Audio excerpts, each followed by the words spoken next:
Hello, my name is Trydar. Today I'm going to be showing you how to build the Temple of Time in Minecraft. Let's get started.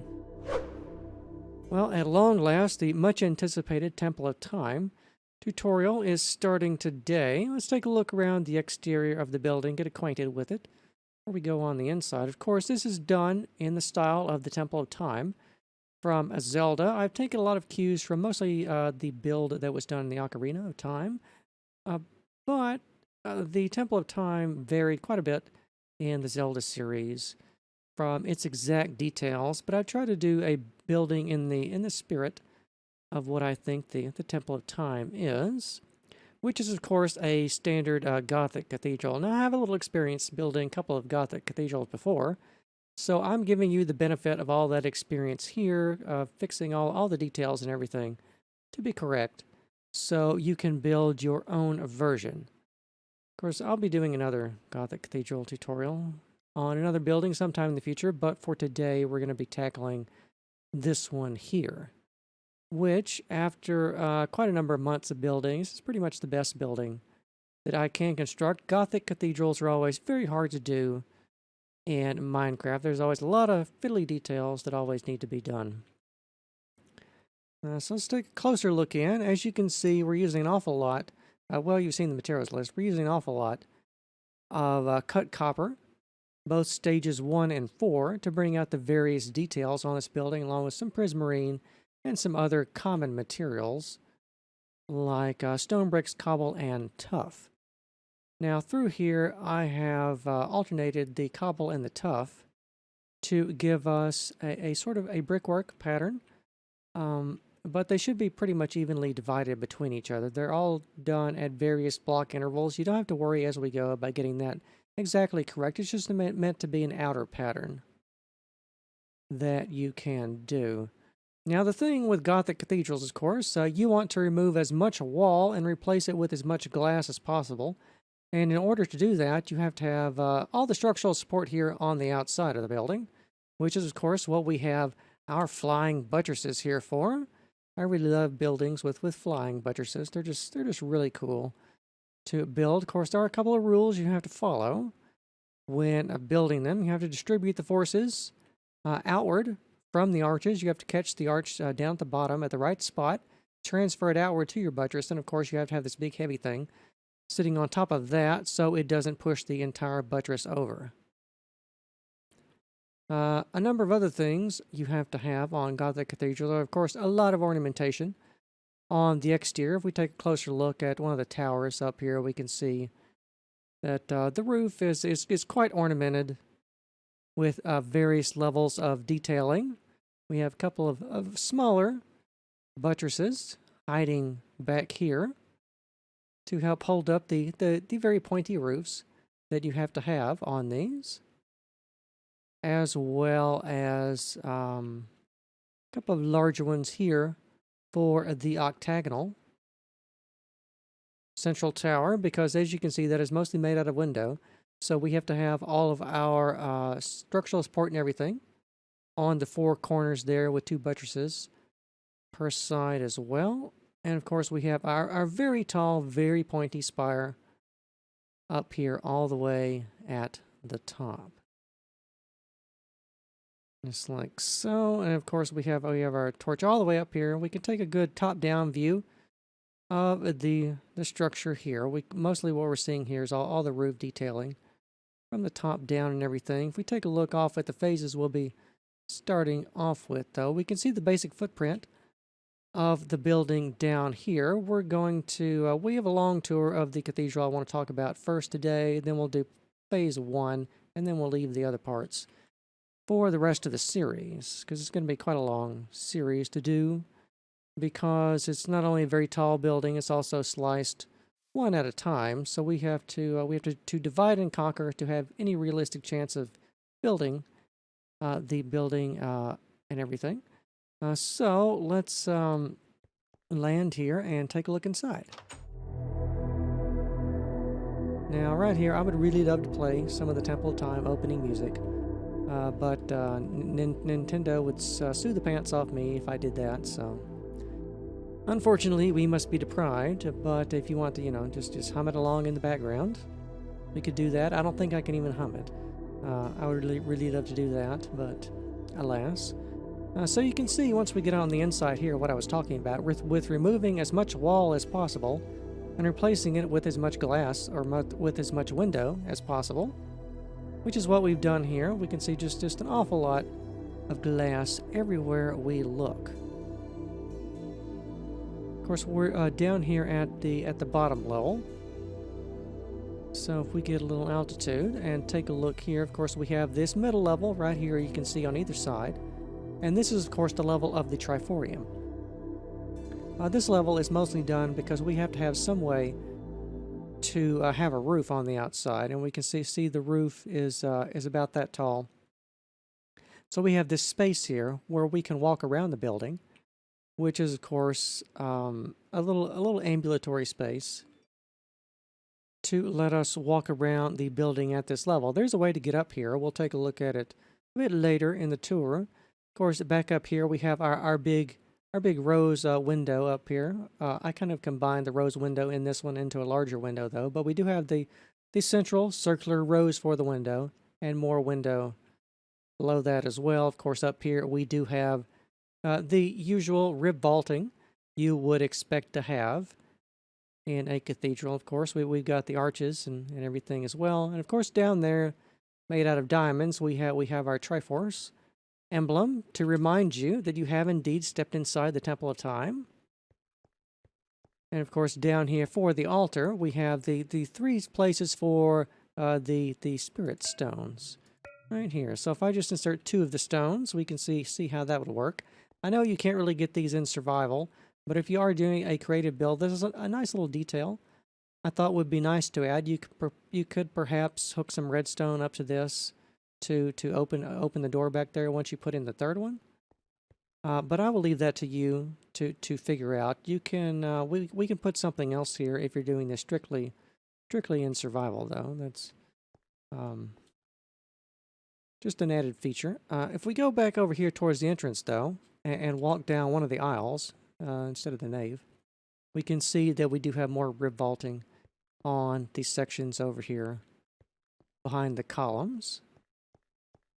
Little rib vaults back there and larger ones back here. Now, the way the Temple of Time is set up, it's a bit different than a normal Gothic cathedral, because those types of cathedrals don't have a wall like this separating the east end from the rest of the nave like we do here. So I had to make some concessions for that, since the Temple of Time is very much a 2-chambered type of building. Normally, when you enter from the door, you should be able to see all the way down to the other end, depending on how long the cathedral is. Sometimes there can be screens put up, but there's usually not an entire wall done like that there, at least not in the original designs. Some cathedrals, I think later, they did subdivide, but that's not typically something you would want to do. So if we go over here, we see one of our little towers. We just got a little vestibule or a little chapel over here, which is just a little hint of tracery put in the window frame right there. And of course, the floor pattern is just a standard black and white. For this, I've done calcite with the deep slate tiles to replicate basically what was there in the Ocarina of Time, as best I could anyway. Because whoever designed the 3D model for that, I assume they had limitations on the number of vertices and triangles they could use inside that model, given how old it was. So they cut a lot of corners out of the typical design that should have been there. So if we would like to go back here, pretend we've actually beaten the mobs, and we've gotten our third spirit stone, and we can put it in there. But because I can't do redstone to save my life, you are going to have to pretend that the door magically opened whenever we place the third stone, which through the magic of editing has disappeared and lets us go into the second chamber. really love to do some more Temple of Time music here, but you know, alas. But as you can see, this chamber is done in an octagonal design. This took quite a while to get right. The rib vaulting up there for the octagon was it was challenging, but it wasn't as much trouble as doing it around all of this back here. As you can see, we had to use 5 ribs for a lot of these to get all the connections just right between there and the windows, because, you know, Gothic Cathedral have to have windows. Most of what you're seeing back here is window. We've got a lot of space. A lot of good space up here for windows as well. Of course, our triforium extends into the second room and wraps around there. Take a closer look up here at this.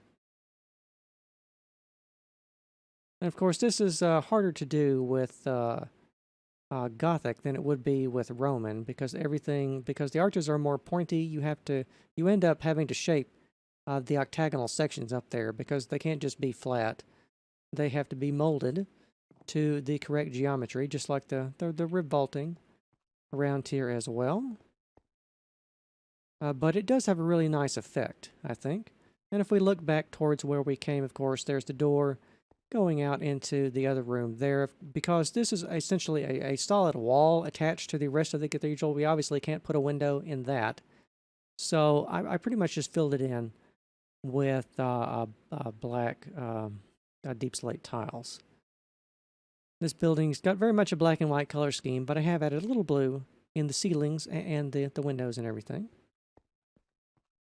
And of course, if we get a little altitude, I've got a Triforce pattern in the floor right there. And of course, you know what's going to be in this chest.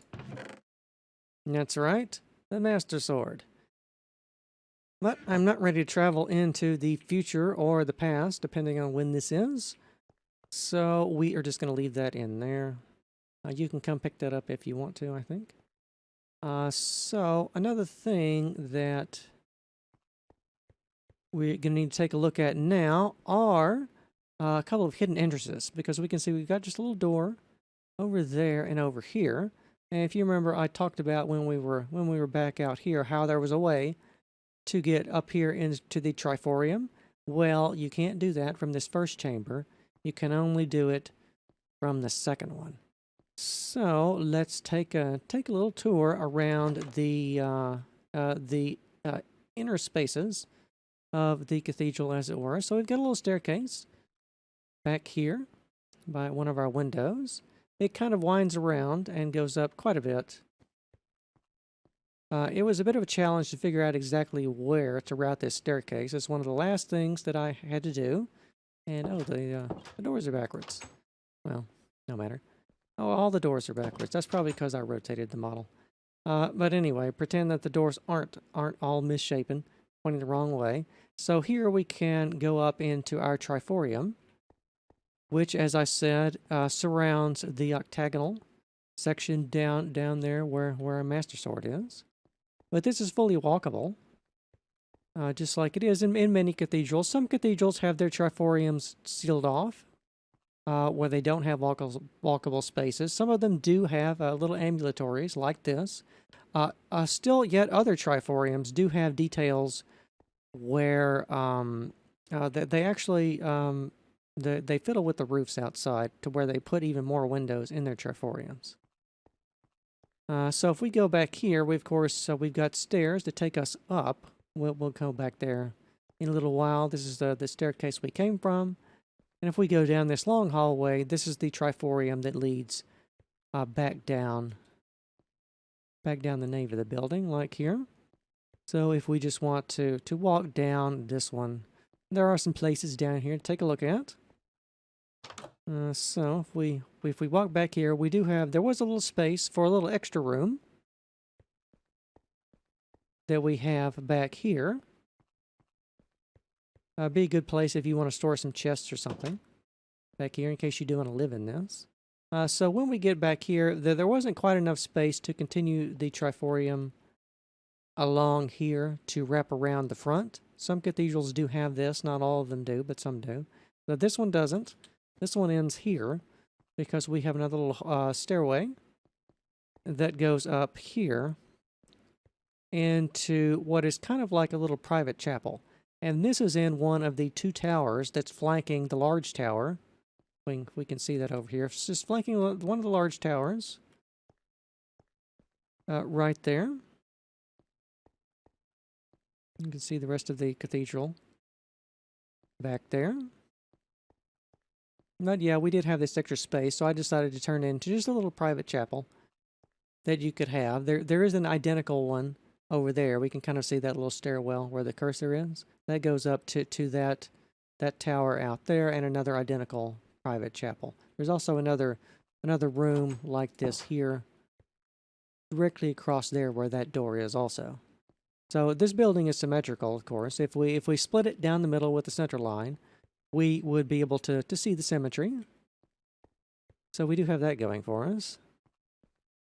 So if we go back down here, so we already looked at that. We came up here, so we want to now go up here. So you would think that we have another little private chapel up here, but it's a bit of a different design of a private chapel because we only have two windows. But if we look down here, we can see all the flying buttresses holding the walls of the cathedral up here, as well as the roof. It's like that there. But if we go over here, we can see we have some more stairs. And we can see that the ornamentation from the walls has now disappeared because we are heading up into the attics of the cathedral. That's right, we do have fully walkable attics up here in the cathedral. We do have a couple of ways to get to them, though. Let's go that way last. Let's go up this way. This narrow stair here, which takes us to a very small private chapel that's sitting just right on top of the two towers at the back.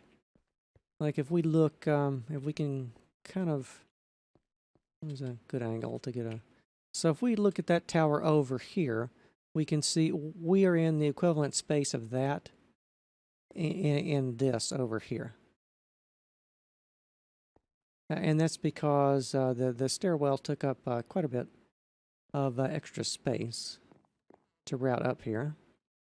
If we go up the large stairs down here, we went up the small stair to get to that little chapel here. But if we go up the large stair here, we come into the roof area, and of course we can see all the wooden beams holding up the roof. Let's see if we go back this way.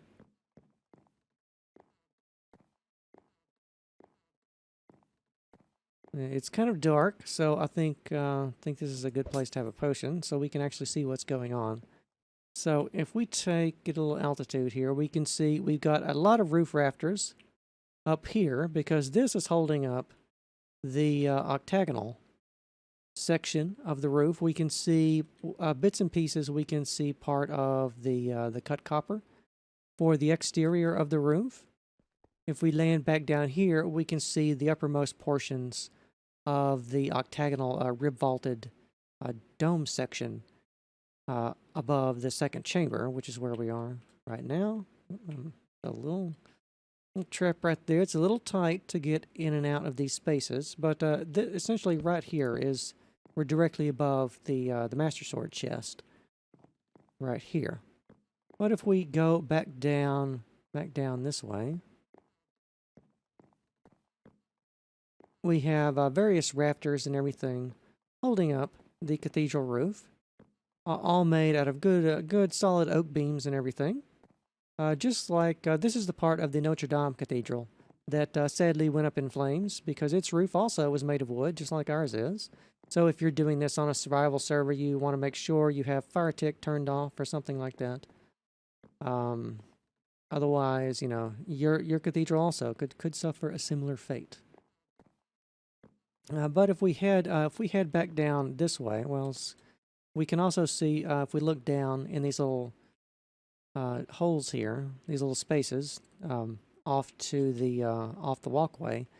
These are where the rib vaults are for the nave down below, because those things are not meant to be load bearing. They're just meant to hold up themselves. It's actually all this wood superstructure up here that's doing the job of holding up the roof. So if we go back down here, I know it's a big building. It's a long tour. Just bear with me. We still have a lot to see. So if we go here, we are standing now in the main tower. It's like so. We've got two more vaults there. But over here, we of course have some more stairs, which leads us up here to the largest and final private chapel that we have in this building. So we can see we have just a very small octagonal rib vault up there. Remember the octagonal when I pointed out the flying buttresses on the earlier, the two ones over here on the octagonal section? Well, we are now inside that. Right here we can clearly see the rest of the cathedral out there. And this is pretty much as high up as we can go, almost.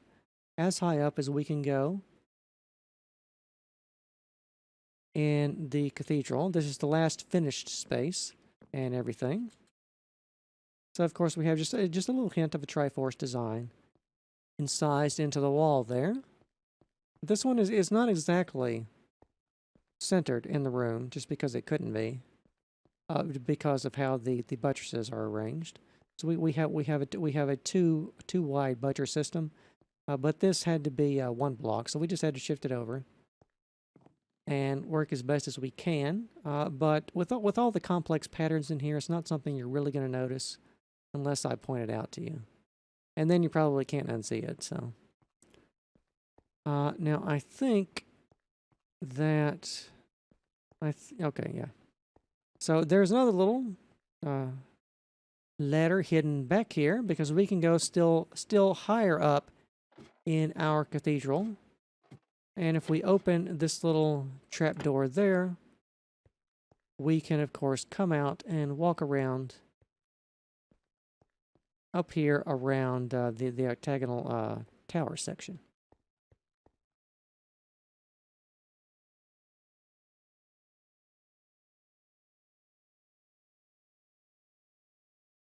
Just like so. And that is essentially as high up as we can get in the tower. There is more wooden superstructure underneath this central octagonal roof spire to hold that up. But because of the thinness of the walls of that section there's no way to get up there. So this is the highest section you could go in your Temple of Time. So unlike in Zelda, you're not just confined to the 2 rooms for the Temple of Time. You have a number of passages and side chambers also in this building, as well as all the stuff under the roof that you can crawl around and just have a lot of fun exploring all of that in there. And I think that is about all there is for the tour. Let me just back off and do a little recap, though. So, of course, for the Temple of Time, we have the 2 main rooms.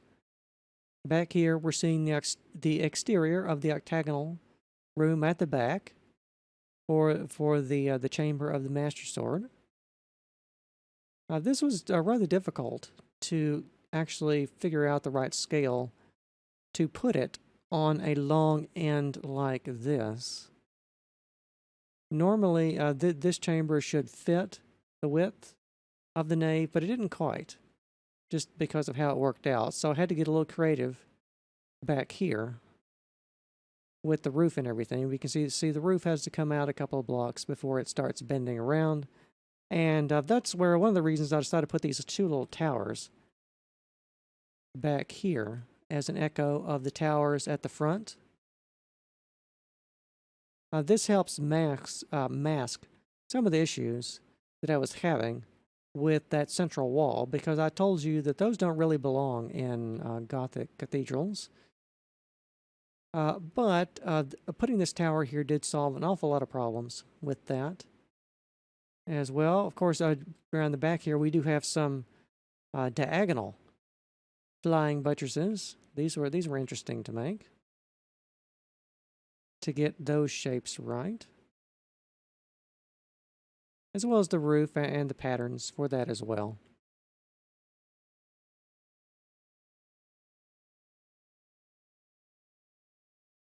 Because we do have some, if I can get a little distance here, you can see we do have some dark prismarine chevrons incised into the roof to break up the roof pattern to give it just a little more texture than it might otherwise have. It's not exactly a full gradient roof pattern, which you could do, but I didn't elect to put one of those on this because the building is already busy enough with all of its details, so I felt like adding a gradient to this is just too much, just a bit too much.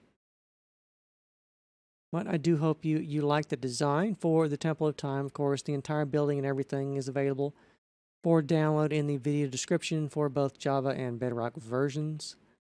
And with all that said, I mean, all the materials and dimensions were listed in the very opening section in all of that for your convenience. So what we're going to do now is we need to lay out the foundation.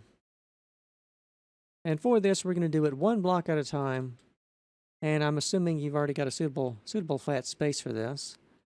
So the first thing we want to do is, of course, mark out our center line. So if we just split the building in twain, of course, as we go, we're going to be building everything as a mirror design. In other words, if you have your, I'd really suggest that you do draw your center line out, by the way, of wherever you have that you start, because as we go, we're going to be building, like if we build something like this on this center line, we're going to mirror image that on the other side of that center line, just right there. And if we get a little altitude here, you can quite clearly see that the left of this is exactly the same as the right. So all you have to do is match one side of your cathedral to the other one to keep it symmetrical. So the first thing we want to lay down is a row of 7 cobblestone slabs. Right here, 7. It's 1, 2, 3, 4, 5, 6, 7. Behind that, we have just 7 full blocks of cobblestone for our first couple of steps.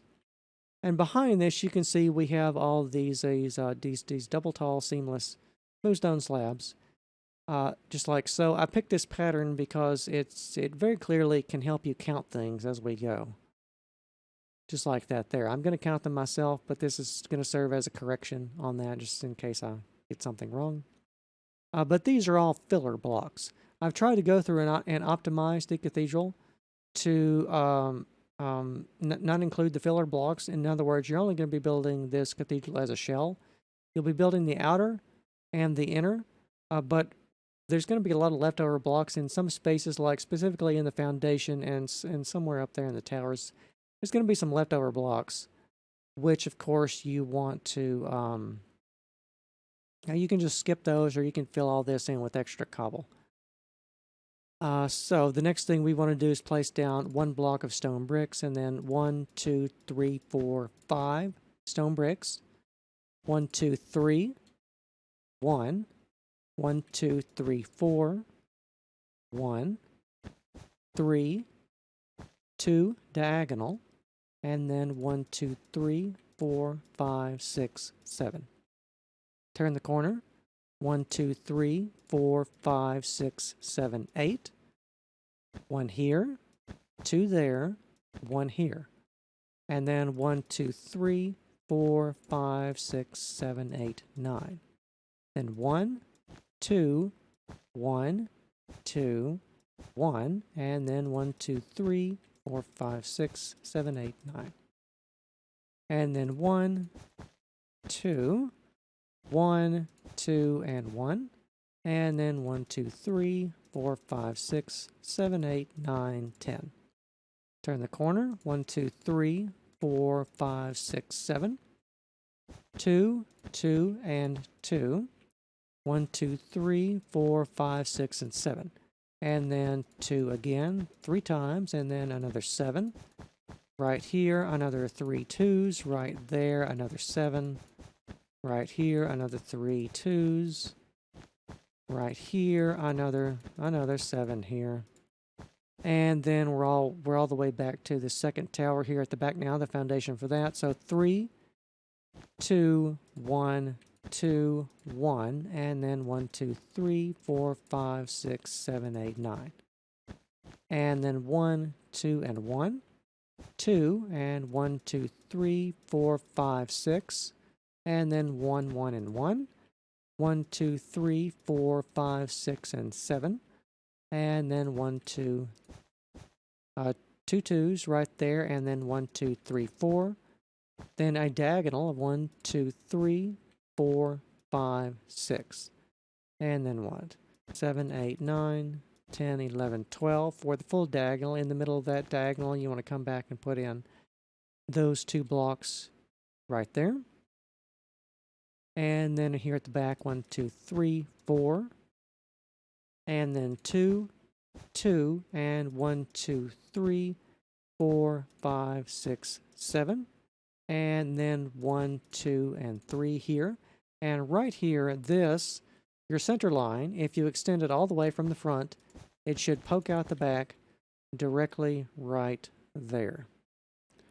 So let me get a little altitude on that. So now for the other side of this, you want to take the numbering that you've done for the left side, which I laboriously counted out for you, and extend that to the right side with the exact same numbering that you did before. Now, this is a literal foundational phase. So my strong advice to you is to count these numbers 3 times. I know that's a lot of extra work, but I mean this whole thing is nothing but extra work.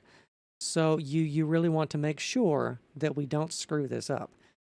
Otherwise, you're going to have a really bad time if you do make a mistake on this, because all of this fits so tightly together that if you do make a mistake on the numbering, you're not going to be able to fix it unless you tear down the entire thing. So I really don't want you to do that. This is why I'm harping on this. You want to make sure that you have your numbering exactly right. So to that end, I'm going to go back down here, and we're going to do a slow panning thing back over the entire thing. And so you can use the grid pattern and everything behind the red here to make sure that the numbering is exactly correct. So just in case I miscounted it, I'm going to give you a look at this here so you can count it over again with me. Because very occasionally, I don't think I did make any mistakes on this, but very occasionally I will be off by 1 on something I say. So I want to make sure that that doesn't happen to us. And I'll just go over this one here until we get all the way to the back.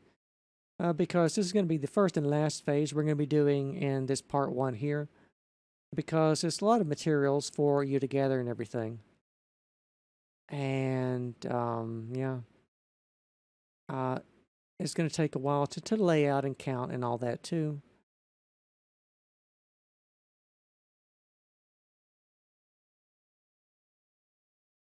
So I did want to go really slow on this. And the first phase is always the hardest. And after these, after these, the next phase is pretty much stacking straight up. And then we're going to be attacking the floor. And then we'll be putting down carpets and walls and windows and everything. But that's going to be in part 2. But I hope you are enjoying the long-awaited and much-anticipated Temple of Time series. Going to be quite a few parts more to come. So hope you have a lot of fun building this, and I will see you next time.